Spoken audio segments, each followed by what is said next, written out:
Hi mga kasisi! Itago niyo na lang ako sa pangalang Sydney. Ako'y 25 years old, may anak, at live-in partner ko ang boyfriend kong si Mark, 27. Gusto ko lang humingi ng payo. Baka overthinking lang ako, o baka may dapat na talaga akong gawin. Lately, napapansin ko na parang palagi na lang siyang abala sa cellphone niya. Kahit nasa bahay kami, kahit magkaharap kami, parang wala akong presence sa kanya. Nakatulala siya sa screen, minsan natatawa pa mag-isa, pero kapag lumalapit ako, bigla niyang ilalapag o ibubulsa. Tinanong ko minsan kung sino kausap niya. Sabi niya, wala yon, trabaho lang. Paano naging trabaho kung gabi na, tapos weekends din? Minsan kahit nasa kama na kami, hindi pa rin siya humihiwalay sa phone. At kapag sinubukan kong sumilip, bigla na lang siya magpapatay ng screen.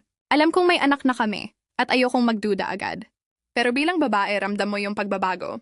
Parang ako na lang palagi ang nagyayaya ng date, ng bonding, ng simpleng kwentuhan. Wala na yung dating lambing. Wala na rin yung effort. Pero yung effort niyang bantayan ng cellphone niya, consistent. Sabi ko sa sarili ko, baka ako lang to. Baka dahil pagod lang siya. Baka dahil marami lang siyang iniisip. Pero hanggang kailan ako magpapakabaka? Hanggang kailan ko ikukulong ang sarili? Ko sa pag-aalalang baka ako lang ang may problema.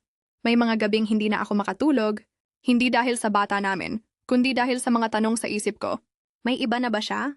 May itinatago ba siya? O talagang hindi lang na niya ako kayang mahalin tulad ng dati? Gusto ko siyang harapin.